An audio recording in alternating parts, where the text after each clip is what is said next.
네, 말씀 요한계시록 6장 12절에서 17절 말씀.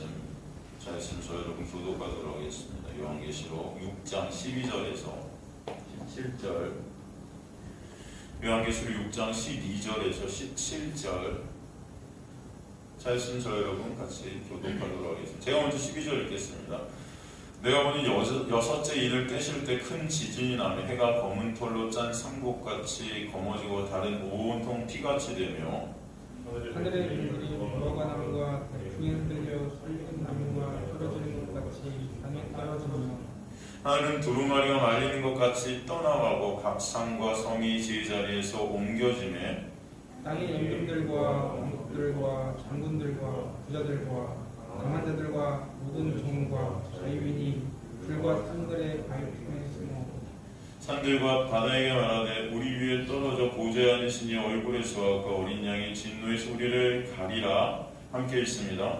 그들의 진노의 큰 날이 이르렀으니 누가 능히 서리요 하더라. 아멘. 하나님 감사합니다. 오늘도 생명의 진리의 말씀을 통해 생명 되시고 길 되시고 진리 되신 예수 그리스도의 그 십자가의 그 놀라운 은혜를 아는 자들 되게 하시고 치유하는 자들 될 수 있도록 말씀을 통해 또 성령께서 역사하여 주옵소서.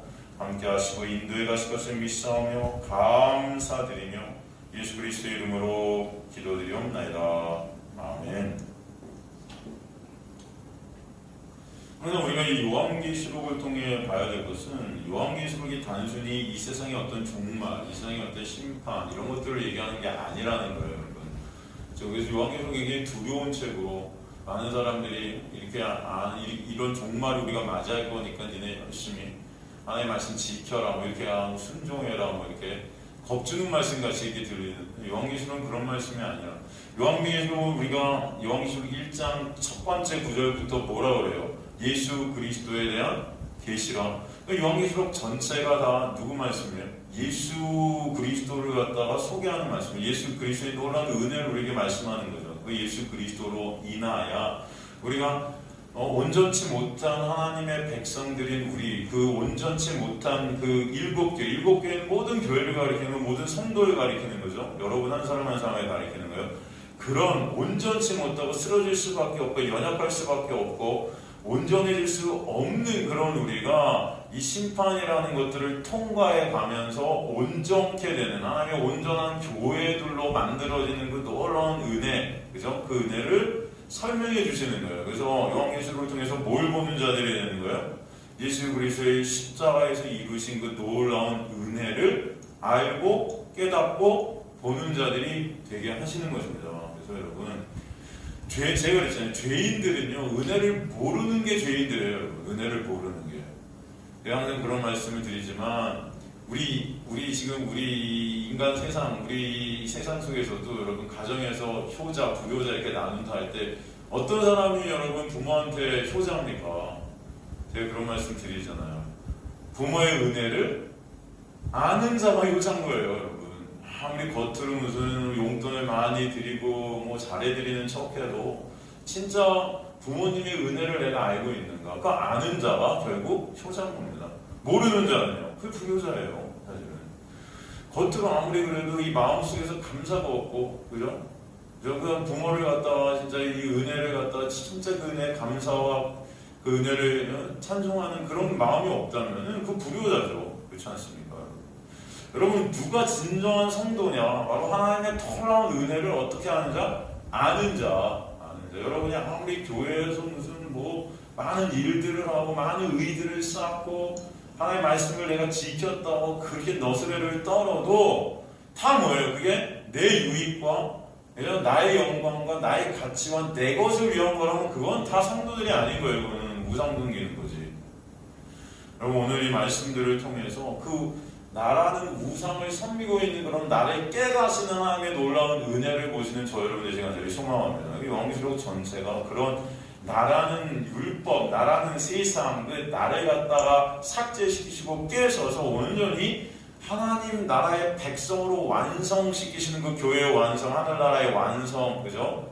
그것을 우리에게 보여주심으로 말미암아 하나님의 은혜가 얼마나 크고 놀라운지를 알게 해주시는 거예요. 그래서 우리가 항상 계시록 말씀을 통해 보아야 할 메시지는 이 말씀, 즉 메시지는 교회에게 주신 이 메시지이기 때문에 이 교회가 교회됨에 그 얼마나 크고 놀라운 은혜가 거기 하나님께서 역사해 가시는 것을 봐야 된다. 그죠?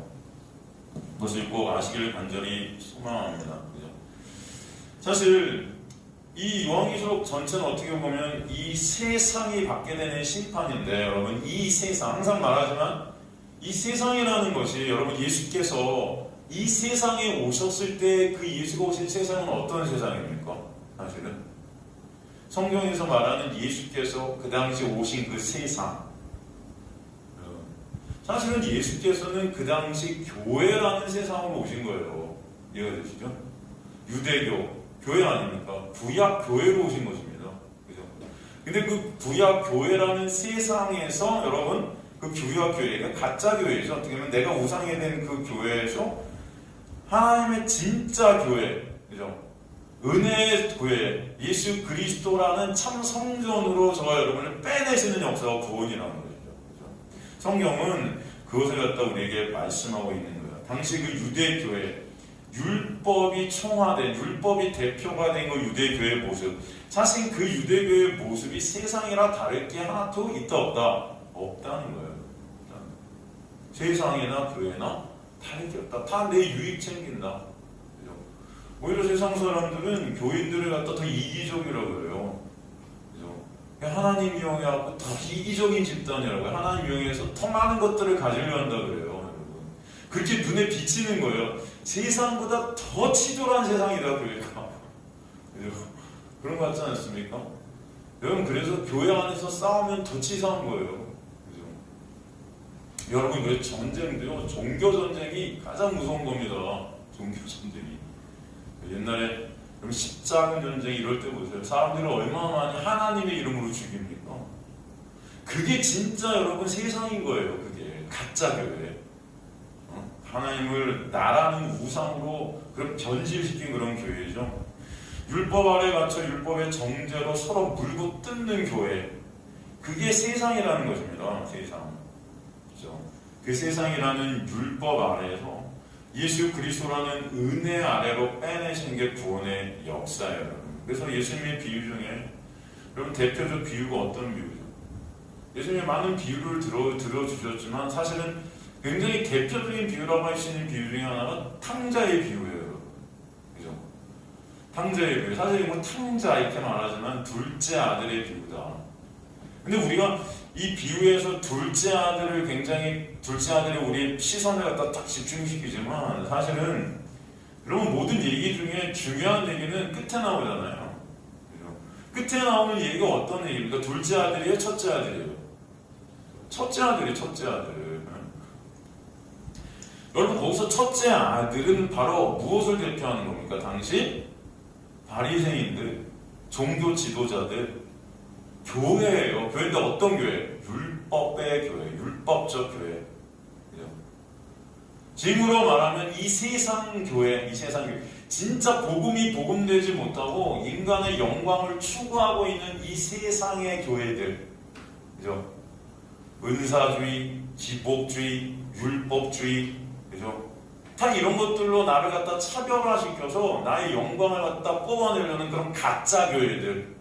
그게 바로 첫째 아들이라는 어떤 그 인물을 갖다가 탁 세우셔서 이 첫째 아들이 그런 교회들을 대표하고 있음을 보여주시는 거예요. 당시 유대교. 하나님의 말씀을 지켜내 의의 삼고, 그죠? 그게 다 교묘한 거예요. 여러분, 율법을 통해서 내 영광을 삼고, 은사주의 교회들. 여러분, 많은 우리나라 은사주의, 은사들 막. 그런 거 뭐예요? 은사들을 갖다가 행하는 것을 통해서 내 영광을 찾는 내 영광. 특별한 나. 다른 사람과 비교해서, 옛날 무슨 순복음 같은 데 여러분 그랬잖아요. 방언 안 하면 구원을 못 받았다. 말도 안 되는 그런, 그죠? 그건 뭐예요? 다 은사. 병 고치는 은사, 뭐 하는 은사, 뭐 손에 가슴에 손대고만 막 다 복 받는다. 복이 중심이에요. 복이 뭐예요? 내 유익 다 가짜 교회예요. 가짜 교회예요. 이단들 사실 이 땅에 이 교회들이 다 나라는 우상을 섬기는 그런 가짜 교회들입니다. 사실 진짜 예수 그리스도 앞에 엎드려 예수 그리스도의 십자가의 보혈만을 의존하는 그 그게 아니라는 거예요. 내 영광을 예수를 통해 생기고 싶은 거죠, 인간들이. 그 당시의 유대교의 첫째 아들인 거예요. 열심히 일하죠. 아버지 떠나질 않아요. 열심히 일해요. 근데 그게 뭐예요? 다 이유가 뭐예요? 아버지 통해서 내가 원하는 것을 얻기 위해서. 나라는 신이 우상이 된 그런 첫째 아들의 모습. 이게 바로 구약 이스라엘 모습 아니겠습니까? 여러분, 첫째 아들. 그리고 둘째 아들은 누구를 뜻해요? 당시 그런 첫째 아들의 정죄를 받았던, 나는 율법 지켜서 내 의를 챙기니까 그 의로 나의 영광을 쌓아서 그 영광으로 다른 사람들을 찔렀던 그 둘째 아들은 그 첫째 아들의 정죄를 받지 않습니까? 어떻게 저런 놈을 갖다가 아버지 받아주냐고, 그죠? 내쫓아야 되는데. 그 둘째 아들은 당시 어떤 자들을 대표해요? 세리, 창녀. 전혀 구원을 받을 수 없을 것 같은 자들. 인간의 눈으로 볼 때 어떻게 저런 자가 구원받지? 그죠? 그런 자들이에요. 근데 사실 하나님 보시기에는 그 첫째나 둘째나 다 똑같죠. 아빠가 보기에 똑같아요. 예수의 은혜가 아니면은, 아버지의 은혜가 아니면 가망 없는 자들이었다는 거죠. 근데 중요한 거는 그 첫째는 그런 아버지가, 그 아버지의 은혜가 필요 없었던 거고, 둘째는 그 은혜가 아니면 갈 데가 없는 거예요. 그래서 아버지께로 오는 거죠. 예수께서 뭐라고 그러는 거예요? 내가 제사를 원하는 게 아니고 뭘 원한다? 긍휼을 원한다. 긍휼을 기뻐한다. 제사는 뭐예요? 내가 하나님 드린다는 거예요. 뭔가 섬겨드리는 거예요. 첫째가 아버지를 내가 이렇게 섬겨드렸는데 왜 나한테 이거 안 주세요? 따지는 거죠. 둘째는 뭐예요? 불쌍히 여겨주세요. 제가 주님의 은혜가 아니면 안 되는 자입니다. 그 은혜만을 구하게 돼요. 그 놀라운 역사. 그게 바로 둘째 아들. 이게 참 교회됨이라는 겁니다. 참 교회됨. 이 세상이라는 것은 이게 두 부류로 나눠지는 거예요. 율법 아래 거하는 자들과 은혜 아래 거하게 되는 자들. 이게 뭐예요? 거짓 교회와 참 교회라는 것입니다. 거짓 교회와 참 교회. 율법을 통해 의를 쌓아 자신의 영광을 증거 의로 신께 가려는 자신이 신이 된 자들과 예수 그리스도의 보혈의 공로 은혜만을 바라볼 수밖에 없는 자신의 실존을 알게 된 자들이죠. 그래서 오직 하나님의 긍휼을 구하는 자들, 이 두 부류로 나눠지는 거예요. 그들은 자기 의의가 없기 때문에 그저 빈손 들고 나아가 십자가만을 붙들 수밖에 없는 거예요. 근데 내 손에 든 게 많아요. 내가 행한 것들, 은사도 많고 무슨 복도 많이 받아. 내가 갖고 있는 게 너무 많아. 여러분, 그럼 하나님 앞에 나와서 십자가만을 못 붙듭니다. 여러분. 십자가 말고도 붙들고 있는 게 많은데요. 그걸 충분한 거예요. 십자가를 바라보지 않죠. 그래서 이 세상이라는 그 율법주의 안에 갇힌 세상, 교회를 갖다가 부자라고 하는 것입니다. 부자들은 자신들의 그 의, 자신들의 그 부함으로 가난한 자들을 무시하고 핍박해요. 지금도 여러분 이 세상의 부자들은, 그죠? 자기의 부함으로 자신의 은근히 자신의 영광을 갖다가 자기가 챙겨서 자기보다 못한 자들을 어떻게 합니까? 까이보고 무시하고 핍박하는 그런 모습들이 계속 이 세상 속에서 있지 않습니까? 당시 바리새인들이 그래서 부자라 그렇게 말씀했던 거예요. 그들은 그 자신들의 의의를 가지고 그 의가 없는 세리나 창녀를 갖다가 핍박하고 정죄했다는 것이죠. 그래서 첫째가 둘째를 정죄한 것입니다. 참 성전이셨던 예수, 그 은혜의 참 성전 안에서 그 사실 가짜 성전, 그 율법에게 예수께서 죽임을 당하는 결과를 갖다 보여주시는 거예요.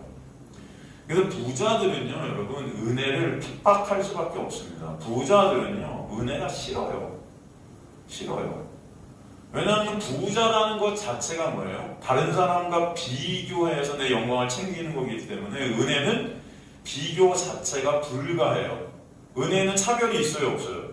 없다고요. 근데 부자는 차별된 자들이란 말이에요. 이미 자신들의 영광을 챙기기 때문에 여러분, 은혜가 싫은 거예요. 율법은 모르기 때문에 율법적 교회는 은혜 안에 있는 교회를 핍박하고 정죄할 수밖에 없습니다. 그렇게 하나님의 은혜 안에 있게 된 자들은 이 세상, 즉 율법에 맞아 순교하는 자들이 되게 되는 거죠. 우리가 저번 시간에 그랬고 성도들은 그래서 죽임을 당하게 되는 순교자들이다. 물론 세상에 맞아 죽지만 그 세상이라는 것이 예수님 당시에 누구예요? 율법의 교회라는 것입니다. 가짜 교회, 그 구약의 교회. 사실 예수님도 그래서 누구한테 죽임 당하신 거예요? 바리새인들, 종교 지도자들이지 여러분 불교 신자들이 아니에요. 저 이슬람 신자들이 아니에요. 이 세상 사람들이 아니에요. 그 당시에 가짜 교회인 거예요. 이 가짜 교회가 진짜 교회를 갖다가 헝거뜨리는 것입니다. 근데 주님은 그 가짜 교회로 죽으셔서 진짜 성전이 되어 주시는 거죠, 여러분. 그 은혜를 갖다가 보여주신 게 십자가 아니겠습니까? 그래서 저번 시간에 여러분 그래서 성도들을 죽임을 당하게 된 순교자들이다. 성도들은 그래서 반드시 이 세상 교회에게 맞아 죽습니다.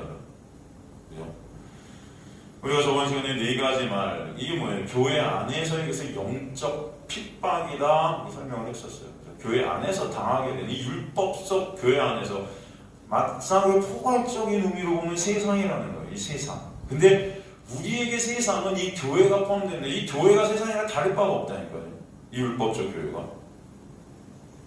하나님의 백성들은 그 세상의 핍박, 그 교회의 핍박을 통해 고난을 통해 그러나 그 죄라는 그 나라는 그 육이 죄덩어리인 육이 죽고 오직 보혈만 금의율만 바라보고 의존케 되는 자들로 지음받게 되는 거죠. 그래서 성경 전체가 이 두 부류를 우리에게 보여주는 거예요. 율법 아래에 있는 교회와 은혜 아래에 있는 교회. 다른 말로 가짜 교회와 진짜 교회. 예수께서 이 땅에 오셔서 저주하신 것은 이 세상이 아니고 그 구약 교회인 거예요. 그죠? 그것을 세상이라고 또 명명했던 것입니다.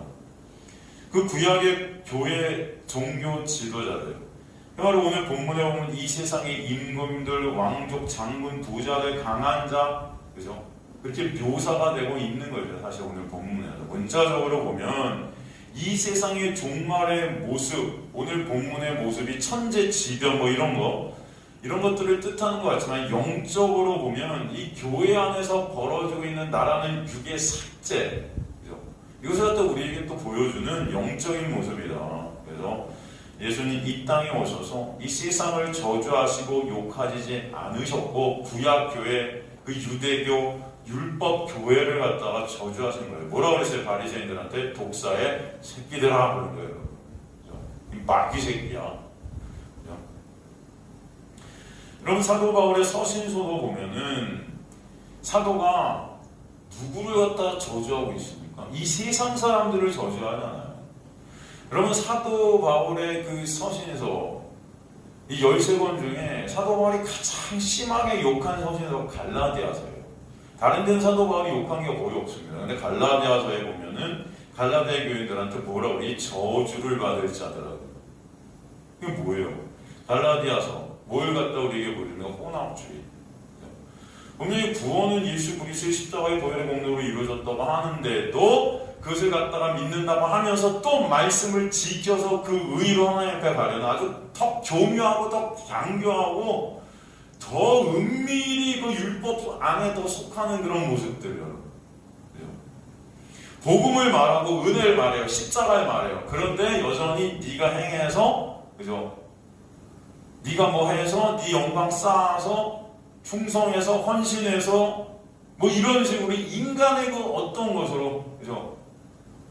그런 어떤 네가 예수 되라는 거예요. 지적행해서 뭐 해서 다 그냥 은사주의, 율법주의, 기복주의 이런 것들 인간의 영광을 쌓는 그런 것을 하나님 앞에 서라. 아주 교묘하죠. 율법으로 구원을 이루어한다는 게 율법주의. 사도도 세상을 욕하는 게 아니고 교회를 욕하는 거예요. 이 저주받을 자, 이 교회 안의 모습들, 이 가짜 교회의 모습들. 요한계시록 17장, 18장에 나오는 음료, 그 바벨론, 이게 뭐예요? 다 타락한 교회를 갖다 뜻하는 거 아니에요? 겉은 교회고, 겉은 어마어마하게 아름다운 모습의 교회인데, 타락한 교회, 가짜 교회죠. 그 가짜 교회와 참교회, 성도와, 가짜 성도와 참 성도를 얘기하고 있는 것이 바로 이 성경 전체 얘기예요. 그 중에 이 가짜들을, 가짜 성도, 가짜 교회를 갖다 하나님의 놀라운 은혜로 참 교회로 끌어들이는 그 구원의 역사, 참 성도들이 되게 하시는 그 역사가 요한계시록의 또 내용이라는 것입니다. 그래서 교회 안에는 알곡과 가라지가 있다는 거예요. 알곡과 가라지. 예수에 속한 자와 예수에 속하지 못한 자가 있는 거예요. 하늘에 속한 자와 땅에 속한 자가 있는 거예요. 그러면 하늘의 원리는 뭡니까? 자기를 점점 삭제되어지는, 자기가 점점 삭제되어지는 비움이 하늘의 원리 아니겠습니까? 땅의 원리는 뭐예요? 채움이에요. 다 모든 것들을 내 것으로 갖고 오려고 하는 거예요. 내 것으로 다. 그죠? 내 영광, 내 가치, 내 인정 다 부자됨입니다. 그래서 여러분, 가인과 아벨 할 때 아벨 뭐예요? nothing이잖아요. nothing. 아벨 없음, 빼앗긴 자라죠. 가인은 뭐예요? 얻음, 뺏는 자예요. 뺏는 자. 그죠? 이 빼앗긴 자 아벨은 하나님의 은혜가 아니면 안 되는 자입니다. 가인, 이 얻은 자, 뺏는 자는 하나님의 은혜가 필요 없는 자인 거예요. 이 둘 다 아담이라는 아들인데, 아담 안에 있는 두 아들인데, 이 두 아들이 나뉘어지는 것입니다. 율법주의와 율법 안에 있는 아들과 은혜 안에 있는 아들로 나눠지는 거예요. 은혜가 아니면 안 되는 이 아벨은 나의 무능력함을 아는 거죠. 그 은혜가 아니면 가망 없음을 아는 거예요. nothing입니다. 저는. 예수 아니면 저는 nothing입니다. 그죠? 그 가인은 뭐예요? 은혜가 필요 없어요. 내 힘과 내 노력, 율법 지켜서 지성이면 감천이라고 내가 열심히 뭔가 하면 다 된다는 겁니다. 그런 말씀을 지킬 수 없는 죄인은 하나님의 은혜를 입지 않으면 안 되는 예수님 당시의 세리나 창녀, 강도였죠. 말씀 지켜 하나님을 섬겨드리고 영광 올려드린다고 하는 바리새인들, 그러나 그들은 바로 나라는 신을 섬기는 우상 숭배하는 자들이었다는 거예요. 기독교는 내가 하나님을 섬기는 종교가 아닙니다. 여러분, 이 하여튼 가짜 교회들 가면요, 그렇게 하나님을 섬긴다고 그래요. 자기들이 하나님께 영광을 드린다고 그래요. 이 가짜 교회들 가면 뭔가 해서 하나님의 영광을 받으시라고 그래요. 여러분, 기독교는 내가 하나님을 섬기는 종교가 아니에요. 그것은 세상 종교죠. 이 가짜 교회들이 하는 거죠. 기독교는 하나님의 은혜, 즉 하나님께서 매 순간 당신의 자녀를 섬겨주시는 그 생명을 여러분 누리는 자들인 거예요. 그 생명이 아니면 안 됨을 아는 자들이 기독교인 겁니다. 그래서 그 은혜로 살게 되는 것이 바로 기독교라는 종교예요. 신앙은 하나님의 은혜를 받아 그 은혜를 그래서 알게 되고 그 은혜를 누리는 것입니다. 하나님은 그래서 아까도 말씀드렸지만 제사를 원치 않고 뭘 원하신다? 긍휼을 원하신다. 긍휼을 원하신다. 그럼 제사를 원치 않는데 인간들은 다 제사를 드린다는 거예요. 율법 아래에 있는 가짜 교인들은 그 율법 직접 제사 드려 하나님을 섬긴다는 거예요. 그런데 그것을 원치 않으신대요. 긍휼을 받으신다는 겁니다. 주님 저를 불쌍히 여겨주세요. 예수 그리스도의 십자가의 보혈이 아니면은 저는 안 되는 자입니다. 여러분, 그 자가 바로 성도인 자예요. 주님, 우린 맨날 주님께 뭔가 올려드린대요, 다. 그래서 아까도 말하지만 한 집안에 두 부류가 있음을 항상 성경 전체가 우리에게 보여주죠. 이삭과 이스마엘, 그죠? 첫째 아들과 둘째 아들, 가인과 아벨, 그죠? 여러분, 또 뭐예요? 에서와 야곱, 그죠? 또 요셉과 요셉의 형제들, 또 신약으로 오면은 누구예요, 여러분? 첫째 아들, 큰 아들과 둘째 아들, 또 마리아와 마르다. 네? 그냥 한 집안에 다 두 부류가 있어요. 한 교회 안에 알곡과 가라지 두 개로 나눠지는 거예요, 여러분. 여러분, 예를 들어서 뭐 마리아, 마르다 여러분 얘기 다 알잖아요, 그죠? 마리아, 마르다 주님께서 이 집에 왜 가셨겠어요? 배고프셔서. 밥 얻어 드시러 그래서 가셨을까요, 여러분? 이 집이 식당도 아니고. 그죠? 아니에요. 하나님의 놀라운 은혜를 부어주시기 위해 가신 거예요. 그죠? 여러분에게 예수께서 오신 것은 여러분에게 하나님의 놀라운 은혜를 주시러 오신 것이 여러분의 섬김을 받으러 오신 거 아니에요. 주님께서 뭐래요? 내가 너에게 온 것은 섬김을 받으러 온 게 아니고 너희를 섬기러 왔다. 어디까지? 십자가에서 죽기까지요. 이해가 되시죠? 너무 추우시면은 이거 에어컨 좀 내리셔도 됩니다. 혹시나 다 반팔 오늘 이렇게 입으셨는데 너무 또 추우시면 감기 걸리실 수 있으니까. 안 추우세요? 괜찮으세요? 안 추우세요? 오씨, 저희 양복을 입고 있는데도 오늘 약간 추운 듯한데 여러분 안 추우세요? 저는 괜찮은데 내리세요. 저 뒤에 리모컨 있습니다, 여러분. 근데 너무 추우면 내려. 괜찮아요, 혹시. 저희 뭐. 네. 여러분, 마리아와 마르다.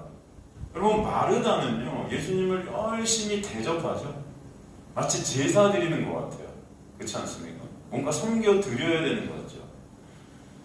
그런데 예수님은 말씀 앞에 있는 마리아를 갖다 칭찬해요.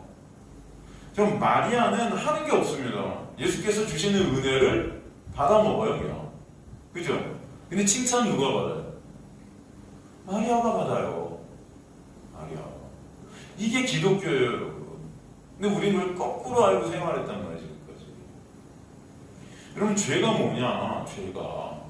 그럼 죄가 뭡니까? 피조물이 이 창조주의 이 은혜, 이 창조주의 이 섬김을 거부하는 게 죄예요. 이해가 되세요?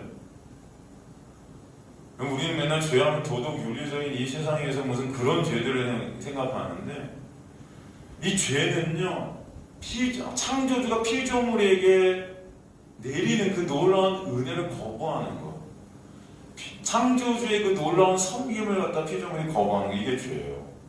즉 하나님의 은혜가 필요치 않는 거예요. 이걸 죄라고 해요.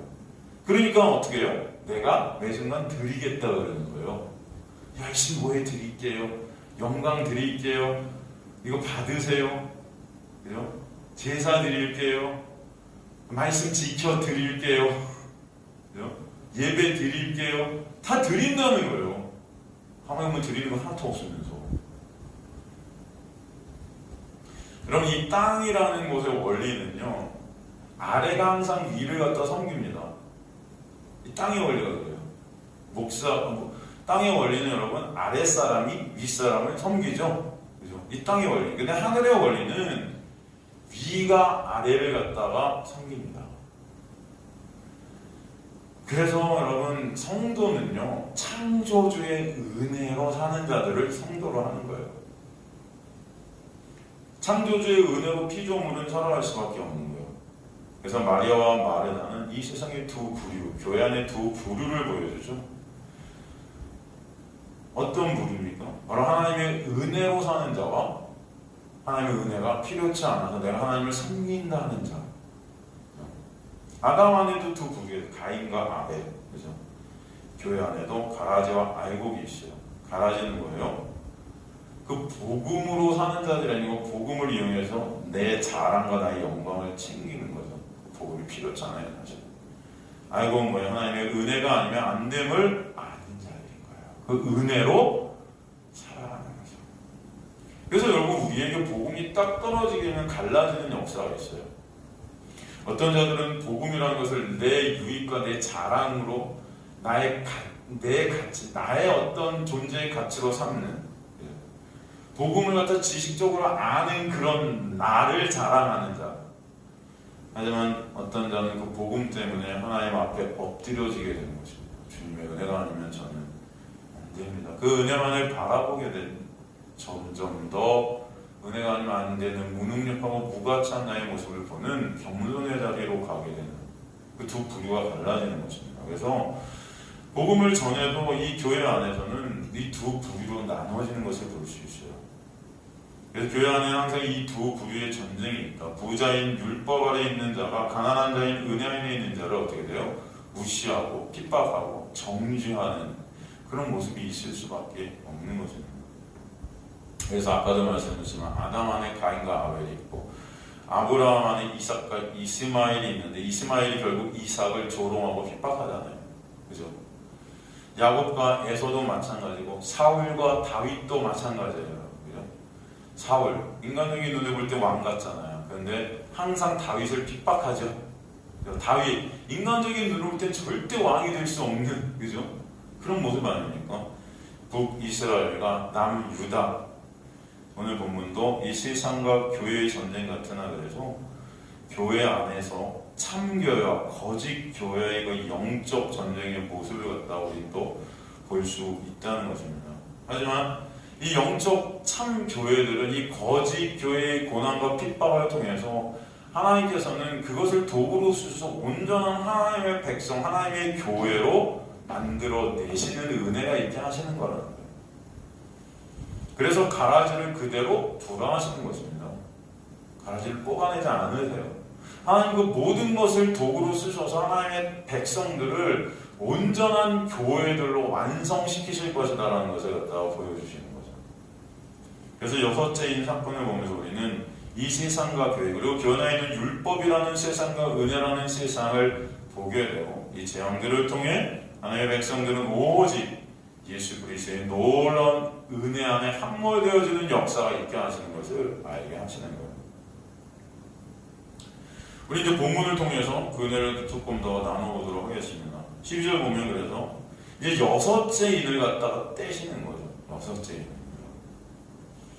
여섯째 인을 떼실 때 큰 지진이 나며 해가 검은 털로 짠 상복같이 검어지고 달은 온통 피같이 되며 이렇게 되죠. 큰 지진이 나며 세이스모스, 메가스, 에게네토 이렇게 되어 있는데, 이게 세이스모스라는 게 헬라어로 지진이에요. 지진. 보통 이 지진, 이 세이스모스라는 우리나라는 지진이 되어 있지만 이게 이제 원어 뜻을 갖다 보면은 흔들림, 흔들리는 거예요. 막 흔들림, 동요되다, 그죠? 충격을 받는 거예요. 충격을 받고 흔들리는 것입니다. 예를 들어서 하나님께서 시내상에 강림하셨을 때 모든 산이 크게 흔들렸다 이런 표현이 나오죠. 흔들렸다. 그러니까 하나님의 임재를 뜻하기도 해요. 사사기서 5장 4절에서 5절 보면, 사사기서 5장 4절에서 5절 보면은 여호와여 주께서 세일에서부터 나오시고 에덴 들에서부터 진행하실 때 땅이 진동하고, 이런 말씀. 진동하다, 같은 단어를 썼어요. 진동하다. 근데 이 단어들은 이 구약에서는 심판을 뜻하기도 합니다. 심판. 이 지진이라는 단어가 에스겔서 37장 7절에서는 어떻게 쓰였나? 에스겔서 37장 7절에서 보면은, 이에 내가 명령을 따라 대언하니 대언할 때 소리가 나고 움직이며라는 해석을 갖다 했어요. 이 단어가 똑같이 쓰입니다. 이게 뭡니까 여러분? 이뼈 젖뼈가 들이마다 뼈들이 서로 연결돼요. 이게 구원의 역사거든요. 이 죽어있는 그 뼈들이 하나님의 놀라운 생명이 떨어져서, 그죠? 생기가 떨어져서 이게 맞춰지는 놀라운 거. 그게 막 움직인다. 이 표현을 갖다 여기 썼단 말이죠. 뼈가 살아나서 맞춰지는 그 움직임. 신약 마태복음 8장 24절 보면은 큰 풍랑이 일어나다, 요동치고 일어나다, 이 단어 거기 또 쓰여요. 마태복음 28장 2절 같은 데 보면 예수께서 부활하실 때, 그죠? 지진이 막 나는 거예요. 부활하실 때. 사도행전 16장 26절에도 보면은 바울과 실라가 감옥에 갇혀 있는데 감옥에 지진이 나는 거예요. 그래서 그들이 어떻게 돼요? 그 감옥에서 자유케 되죠. 그 모든 것들. 여기서 이 지진이라는 의미는 그래도 여러분 두 가지 의미가 내포가 되어 있는 거예요.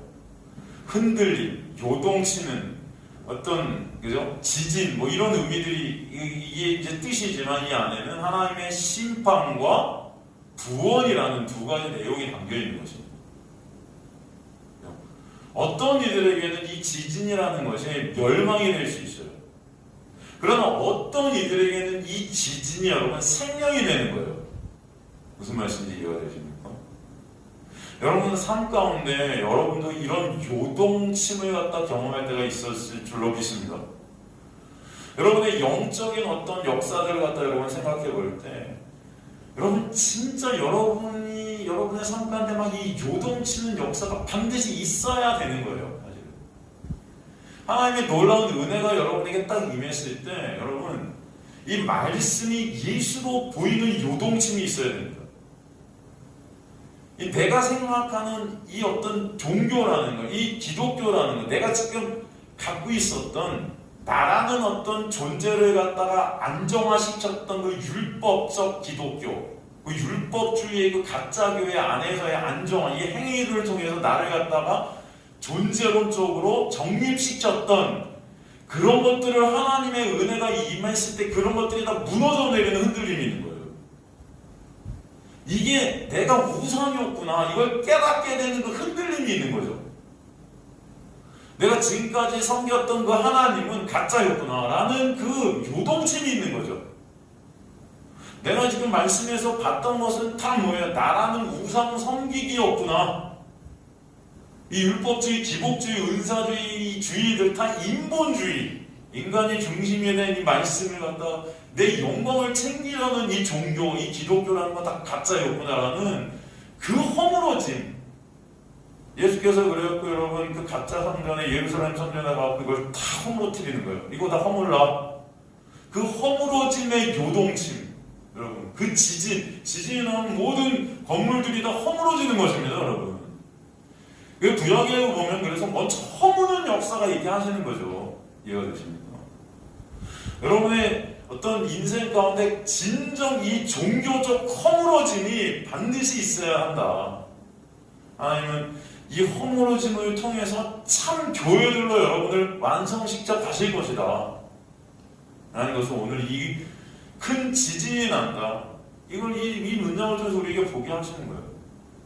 어떤 이들에게는 이 지진이라는 것이 멸망의 지진일 수 있습니다. 이 종교라는 것, 이 율법이라는 걸 나의 생명같이 여겼던, 이거 지켜 내 영광을 쌓았던 바리새인들은 이 지진이라는 게 기양 죽음의 지진일 수 있어요. 그러나 하나님의 택한 백성들에게는 나의 육을 삭제시키시는, 나라는 우상을 허물어뜨리시는 그런 은혜의 지진이 될 줄로 믿습니다.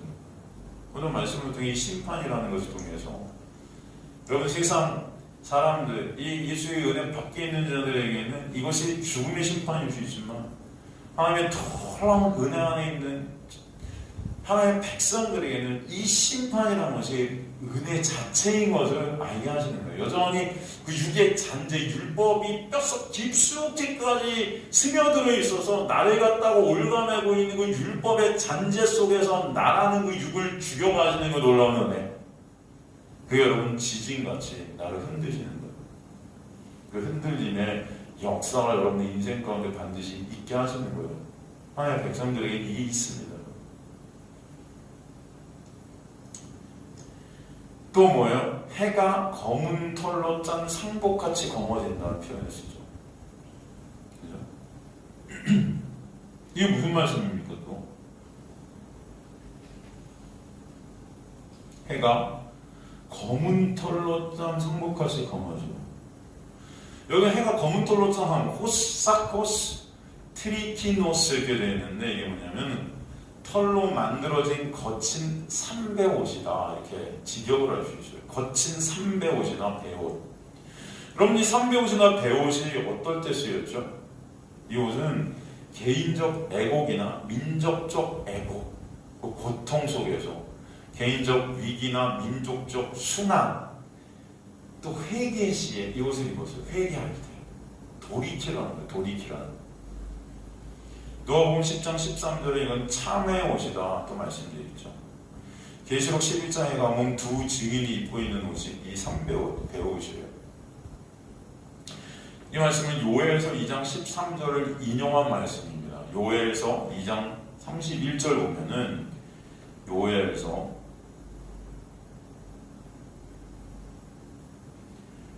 2장 31절을 보면은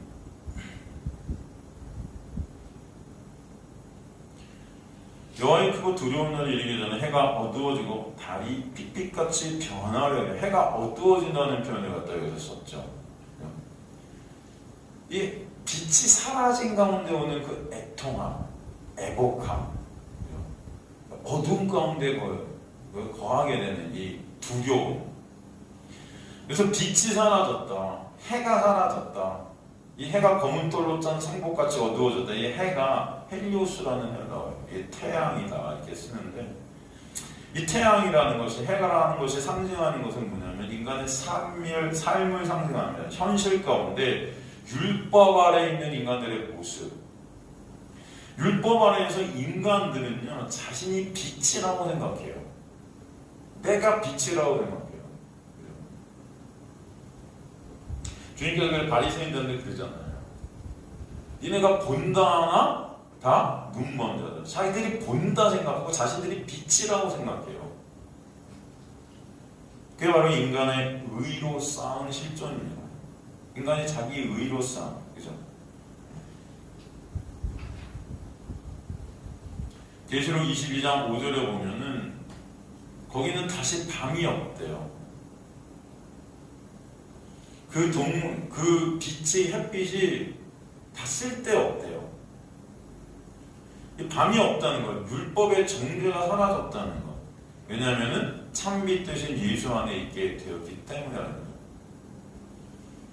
그래서 이 본문에서 태양이 검은 털로 짠 벼룩같이 검어진다는 것은 역시 하나님의 심판으로 오게 되는 인간들의 그 의로 삼게 된 것들의 허물어짐, 그것이 다 죽음이라는 것을 우리에게 설명해 주시기도 하지만 하나님의 백성들에게는 인간들이 쌓은 그 의의 삭제를 통해서 참 빛 대신 예수 그리스도의 의만을 바라오게 하시는 역사다라고 또 우리는 볼 수 있다. 그래서 항상 두 가지를 볼 수 있다는 것. 세상 속에서는 이게 종말일 수 있지만 놀라운 그리스도 안에서의 역사 가운데 이거는 희망이고 소망이고 은혜다. 이건 생명이다. 죽음과 생명이 항상 이 안에 있는 겁니다. 십자가도 마찬가지예요. 그죠? 십자가의 그 놀라운 은혜 안에 있는 자에게는 이게 생명이지만 십자가의 은혜 밖에 있는 자에게는 십자가는 죽음이에요. 예수 그리스도는 여러분 심판과 구원의 기준입니다. 믿는 자에게는 그 예수 그리스도가 믿어지는 그 놀라운 은혜 안에 있는 자에게는 그 생명이지만 예수 그리스도가 믿어지지 않는 예수의 은혜 밖에 있는 자들은 죽음이에요. 아무리 그들이 자신들의 행위로 의를 쌓고 말씀을 지키고 뭘 했다 한들 예수 그리스도가 믿어지지 않을 때는 죽음이라는 거죠.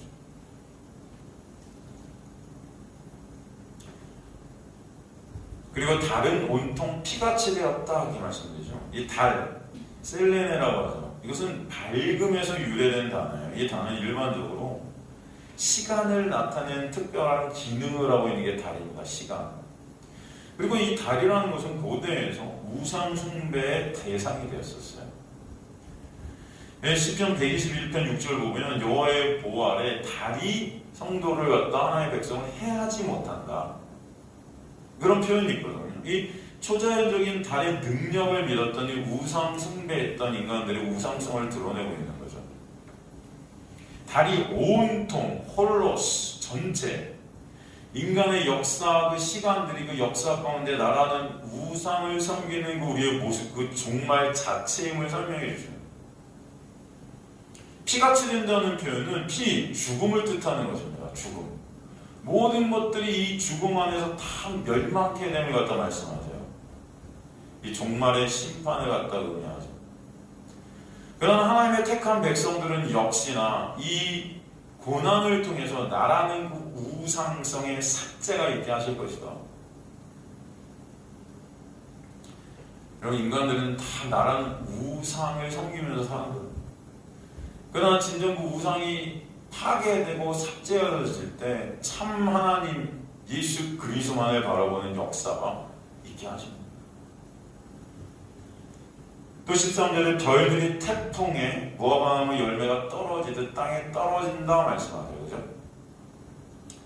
거기서 무화과나무 열매를 익지 않은 무화과나무다 이렇게 표현해요. 익지 않은. 이 말씀은 이사야서 34장 4절을 배경으로 합니다. 여기서 보면 설익은 열매다 이렇게 표현되어 있는데 이 설익은 올린도스라는 헬라는요 헛 열매예요. 헛 열매라는 거예요. 열매가 있을 것 같은데 없는 거죠. 이해가 되십니까? 그러니까 열매가 있을 것 같은데 없는 그런 헛 열매. 열매가 열리긴 열렸는데 이게 열매 같지 않은 거죠. 설익 없다는 거죠. 그걸. 그리고 어떤 뜻이 제철이 아닌 무화과다. 제철의 무화과나무에 열매가 열려야 되는데 이 철이 아닐 때 열매가 열렸으니까 열매가 열매로서의 기능, 열매로서의 그 열매됨이 있다 없다 없는 거죠. 이 신약에서 예수께서 이 구절을 보면 생각나는 그림이 뭐예요? 바로 무화과나무 잎사귀가 이렇게 푸르르게 막 있는데 거기서 가고 무화과나무 열매를 찾으시는데 열매가 있어요, 없어요? 없어요. 그래서 예수께서 어떻게 하시죠? 저주하신단 말이에요. 근데 그 밑에 뭐라고 써 있습니까? 이때는 무화과나무가 열릴 때가 아니라 그래요. 그죠? 당연히 그 무화과나무 열매가 열릴 때가 아니니까 저주하시면 안 되잖아요. 근데 저주하셔서 어떻게 되죠? 그게 다 말라? 비틀어진단 말입니다, 여러분. 제가 말씀드렸죠. 어떤 사람들은 예전에 어떤 목사님이 그걸 갖다 어떻게 해석하신 분이 있냐면, 예수께서 십자가로 가시는 그 십자가가 가까이 왔기 때문에 굉장히 지금 스트레스가 많으셔서 지금 이 열매를 갖다가 따 올라가다가 없으니까 너무 열받으셔서 말라버리게 한 거다. 이렇게 해석하시는 분 있어요, 여러분. 그런 뜻일까요? 이게 아니죠. 이거 다 아시죠, 여러분? 한번 그래도 가볼까요? 마가복음이죠. 마가복음 11장 12절 13절. 성경은 그래서 여러분 다 같은 말을 같은 하나 예수 그리스도로 우리에게 설명해 주시는데, 마가복음 가볼게요. 마가복음 복습하죠. 여러분 다 아시는 말씀이라 제가 그냥 넘어가려고 했는데, 마가복음 11장 12절 보면은, 이튿날 그들이 베다니에서 나왔을 때 예수께서 시장하시는지라 멀리서 잎사귀 있는 한 무화과나무를 보시고, 잎사귀 있는 한 무화과나무 이렇게 되어 있는데, 이게 뭐냐면 잎사귀가 아주 무성한 이런 뜻입니다. 혹 그 나무에 무엇이 있을까요? 가셨더니 가서 보시니 잎사귀 위에 아무것도 없더라. 이는 무화과의 때가 아니다. 그죠? 당연히 없는 거죠. 당연히. 근데 예수께서 나무에게 말씀해 주시니 이제부터 영원토록 사람에게서 열매를 따먹지 못하리라 하신 제자들이 이를 듣더라. 저주하는 거죠. 저주하는 겁니다. 그리고 나서 15절부터 보면 이제 성전 정화 사건이 나와요. 성전을 갖다가 허무시는 사건. 저는 성전 허무는 사건이라고 표현하는데, 그 다음이 20절부터 다시 그들이 아침에 지나갈 때 무화과나무가 뿌리채 마른 것을 보고 말라 비틀어져. 저주를 받자 이 무화과나무가 말라 비틀어지죠. 베드로가 생각이 나서 여쭤되 랍비여 보소 저주하신 무화과나무 말라나이다. 이렇게 대답해 이르시되 하나님을 믿으라. 내가 진실로 너희에게 이르노니 누구든지 이 산더러 들려 바다에 던져지라 하면 그 말하는 것이 이루어질 줄 믿고 마음에 의심하지 않은 그대로 되고. 그럼 이게 무슨 말씀입니까 지금? 네? 이거 다 아시죠, 여러분? 제가 옛날에 설명해 드렸었는데 이해되시죠, 이게? 지금 이게 샌드위치 구조 속에서의 성전 파괴 사건을 갖다 설명하고 있는데, 성전 파괴 사건 앞뒤로 무화과나무가 저주받는 사건이 기록되어 있단 말이에요. 그럼 이것은 무화과나무 저주 사건은 이 성전 파괴 사건과 연결되어 있다는 거예요. 이해되시죠? 그러니까 성전 파괴 사건과 무화과나무 사건은 같은 거예요. 같은 거. 주님께 공생의 마지막 주간 십자가에 달리시기 위해서 예루살렘으로 올라가시는데 가시는데 잎사귀가 많은 풍부해 보이는 무성한 그런 무화과나무를 발견하시죠. 근데 열매를 찾으셨는데 열매가 없었어요. 그리고 저주하고 말라 비틀어집니다. 근데 재미있는 건 성경은 그때 무화과나무 열매 맺을 때가 아니다. 주님은 그때가 열매 때가 아님을 아셨음에도 불구하고 그 나무에게 가셨어요. 왜요?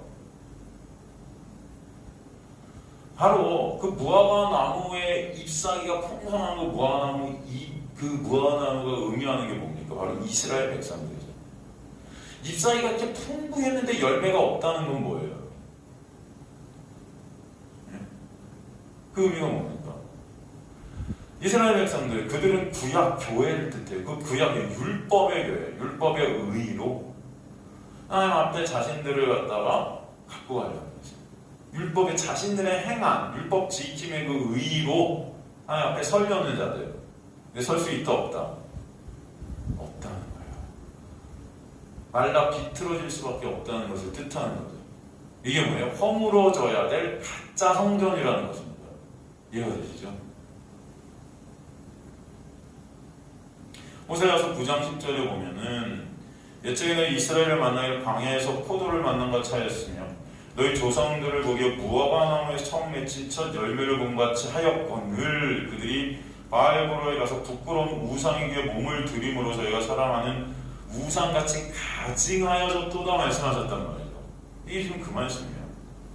하나님 지금 이스라엘을 택하시면서 그들을 무화과나무 첫 열매로 보셨다 말씀하세요. 그 말은 이스라엘에게서 하나님의 무화과나무 열매 같은 열매를 원하셨다는 건데, 근데 이스라엘은 그 열매를 맺을 수 있어요? 없어요? 없다는 거예요. 이스라엘은 열심으로 율법을 지키고 제사를 지냈고 최선을 다해 하나님을 섬겼다 해요. 그런데 하나님은 그 이스라엘을 가리켜 열매 없는 무화과 나무다 말씀하시는 거예요. 그렇다면 하나님께서 그 이스라엘에게 원하는 열매는 어떤 열매입니까? 그런 율법 지킴으로 자신들의 영광을 쌓아서 그 의로 하나님 앞에 이걸 열매라고 드리는 그 열매는 열매가 아니라는 것은 저주라는 것입니다. 말라 비틀어질 수밖에 없는 거예요. 그것을 갖다 지금 오늘 설명해 주시는 거예요. 진짜 하나님께서 원하시는 열매는 뭐예요? 주님의 은혜가 아니면 안 되는 그 긍휼이죠.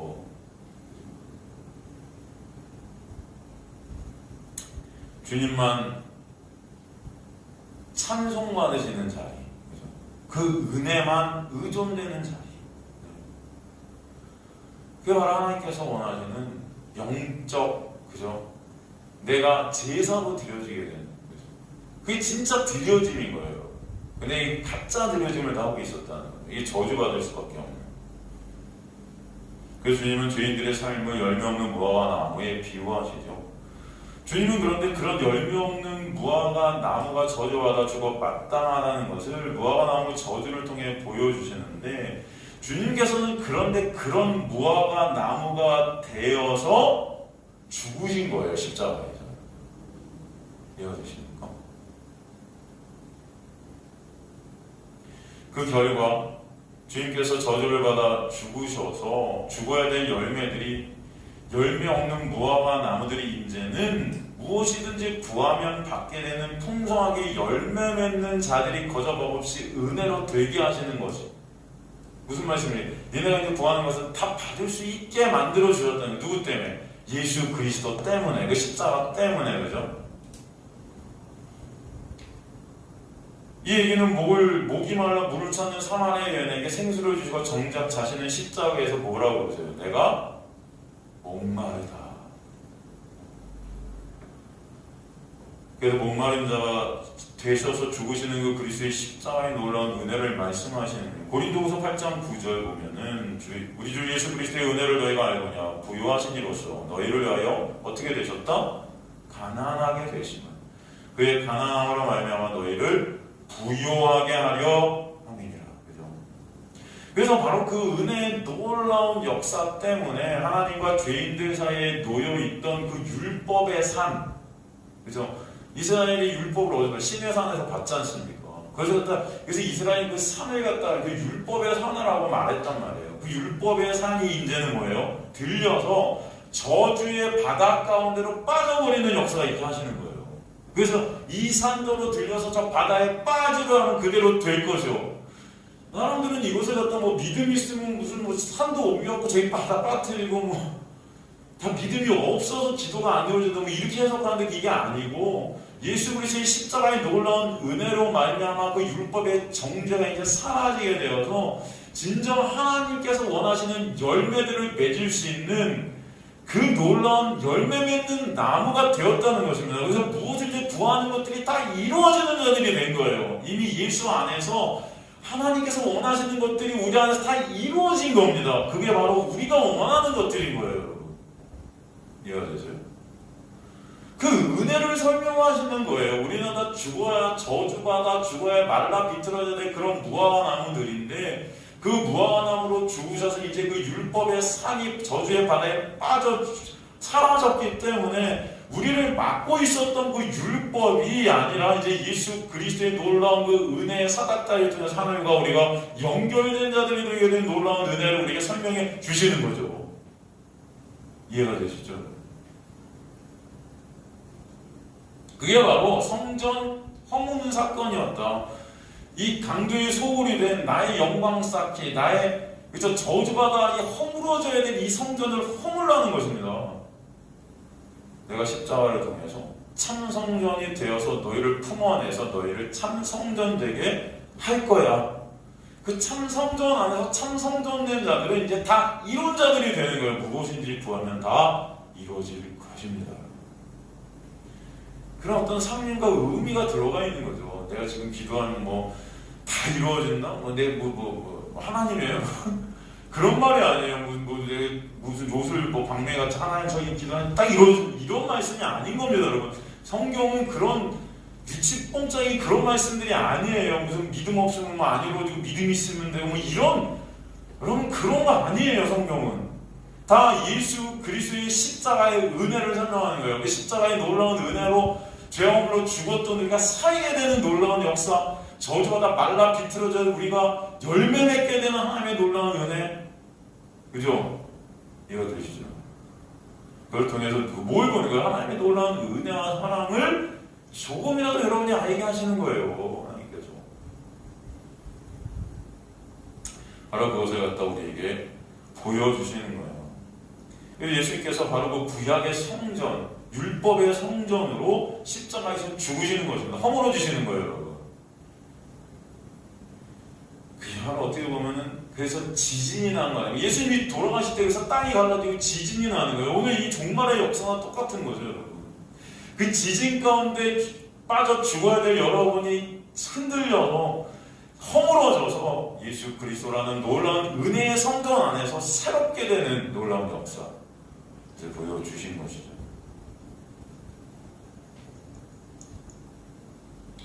그래서 아까 우리에게 말씀해 주시는 것이 오늘 또 요한계시록 본문인 것입니다.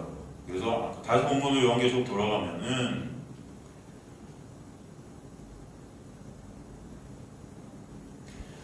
하늘의 열매를 무화과나무가 대통령들을 소리는 열매가 떨어지는 것 같이 땅에 떨어진다. 그죠? 하늘의 별들, 이런 거예요. 인간들이 자신들의 힘과 노력을 하늘의 별 같은 존재들이 스스로 되어왔던 그 무화과, 열매 없는 무화과나무, 설익은 무화과나무, 있는 것 같은데 없는 거예요. 그것들이 다 떨어지게 된다. 그죠? 인간의 그 의쌓기. 하나님의 심판으로 인간의 의, 그 별이 되려는 자들의 멸망이 있게 돼요. 그 일을 꺾으셔서. 그런데 선택한 백성들은 예수 그리스도의 의만을 바라고 있는 예수 그리스도 안에서 이제 참으로 열매 맺어지는 그 무화과나무 열매로 하나님께서 만들어 가신다. 그것을 또 우리에게 보여주시는 거죠. 14절에 보면 하늘은 두루마리가 말리는 것 같이 떠나고 각 산과 성이 이제 제자리에 옮겨진다. 그래서 떠나가고 하늘은 두루마리가 확 말려버린 것처럼 떠나간다. 이게 떠나가 아포코리조라는 이 헬라어는 분리되다, 달라지다, 절단하다, 끊어지다 이런 뜻이거든요. 그러니까 인간은 자신들의 율법의 그 의로 사실은 하늘에 오르려던 그 하늘에서 끊어질 수밖에 없는 그런 인간의 실존을 갖다 우리에게 보여주신과 동시에 하나님의 백성들은 그 의가 끊어져서 예수라는 의로 말미암아 하늘로 연결되어지는 놀라운 역사가 무엇인지 또 알게 하신다는 거예요. 그래서 예수가 여러분 요한복음 2장에서 보면 사각다리, 여러분 야곱의 사각다리 나오잖아요. 여러분. 천사들이 왔다 갔다 하잖아요. 하늘과 땅이 여러분 어떻게 돼요? 예수라는 사각다리로 이어지는 거죠. 내가 길이요 진리요 생명이니. 우리가 그 예수라는 사각다리를 통해서만 하늘로 연결될 수 있다는 거죠. 요한복음 1장 마지막에서 보여주시고 그 요한복음 전체를 통해 십자가를 통해 그것을 완성하시는 것을 우리에게 보여주시는 구원의 역사가 뭔지를 알게 해주시는 거죠. 오늘도 바로 그 말씀을 또 요한계시를 통해서 해주시는 거예요. 예수 그리스도의 놀라운 은혜를 보여주시는 거예요. 이게 다 예수 얘기하는 거예요, 사실. 이 심판과 저주 안에서 이 심판과 저주가 되셔서 죽으셔서 우리를 생명으로 인도해 가시는 이 심판의 역사 가운데서 우리를 구원해 주신 하나님의 은혜가 뭔지를 보라는 거지 이 심판을 보라는 것이 아닙니다, 여러분. 우리 요한계시록을 보고 그래서 이 심판들만 봐요. 이거 다 우리가 이거 다 할 거야. 그거 어떡하지? 막 이러고 있단 말이죠. 그래서 이거 회개하고 돌아가고 니네가 잘해야 돼. 말씀 지켜야 돼. 교회에 순종해야 돼. 목사한테 잘해야 돼. 여러분 다시 율법으로 돼 이걸 보면서 이게 율법 안에 갇혀있는 우리의 모습이라는 거예요. 요한계시록을 딱 그런 식으로 해석하니까.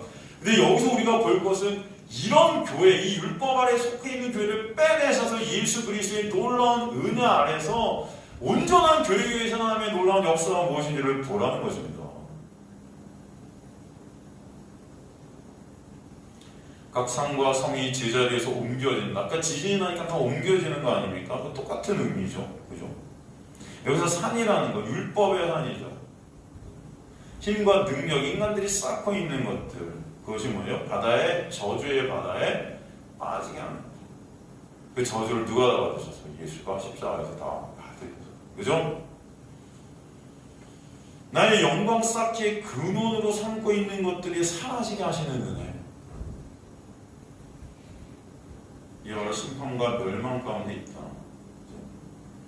그 심판과 진노를 피하려는 자들이 있죠. 멸망하는 자들이죠.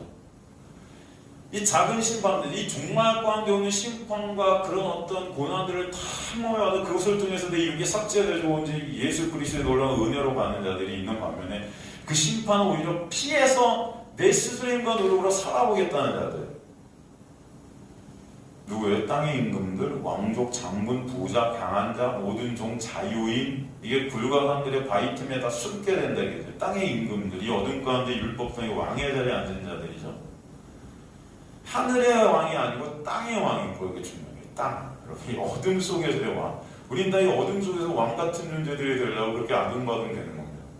장군들 뭐예요? 호이, 킬리아르 코이. 이게 뭐냐면 군대 권력을 가진 자. 이 무리 중에 힘을 가진 자예요. 무리 중에. 예수님 당시에 바리새인들, 종교 지도자들이라고 할 수 있죠. 부자들, 강한 자들, 그죠? 모든 율법의 죄의 종들. 여기서 자유인 이렇게 되는데 엘류데 크로스라는 이 헬라어는요 사실 자유인이라고 보다도 내 마음대로 하는 자들이에요. 어떤 자들이다? 내 마음대로 하는 거야. 내가 왕이 됐으니까 내 마음대로 할 수 있겠죠? 이 자들이 다 어린 양의 진노 아래 있다. 그 심판이 어린 양이신 예수께로부터 오신다는 거. 저희 갔다 얘기해 보여요. 그죠?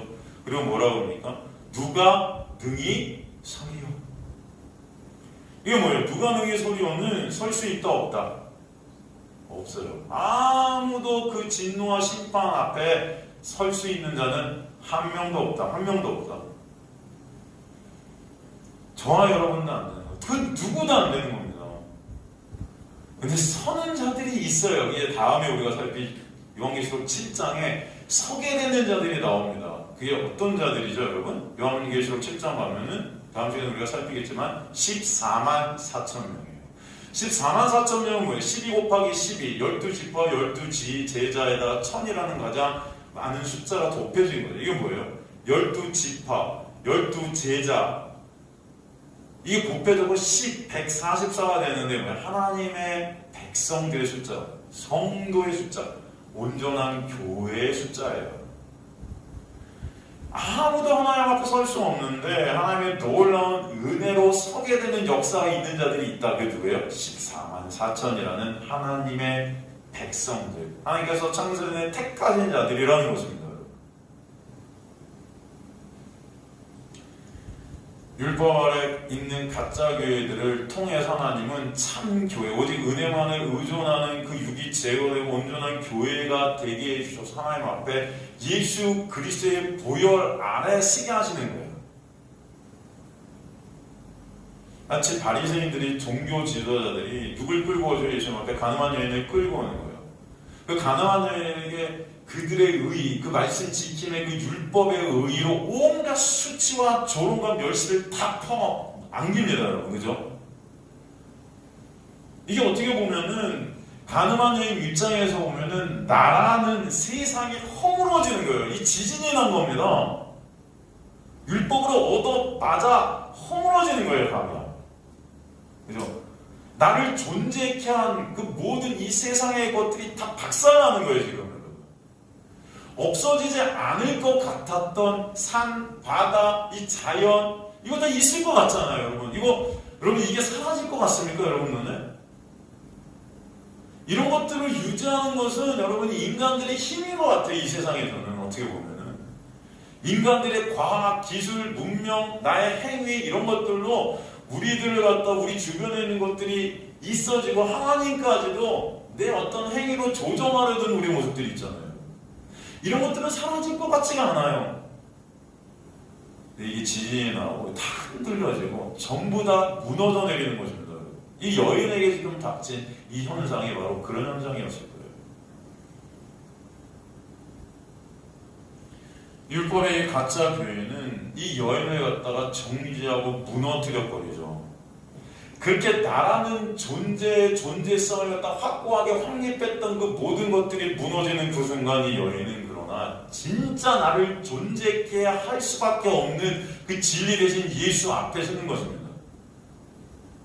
여러분을 존재케 한다는 그 가치들, 여러분을 갖다가 이 세상에서 살게 하는 가치들, 여러 가지 것들이 있을 거예요. 우리 젊은 청년들은 또 많은 돈, 명예, 권력, 뭐 여자친구, 남자친구, 지금 여자친구 없으면 안 될 것 같고, 그 모든 것들, 나를 존재케 하는, 이게 한순간에 다 무너져 내린다. 그럴 때 여러분이 붙잡을 수밖에 없는 건 무엇인가?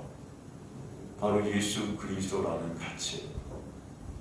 예수 그리스도의 은혜라는 그 십자가의 보혈이라는 그것만 바라보게 되는 이 놀라운 지진, 이 삭제.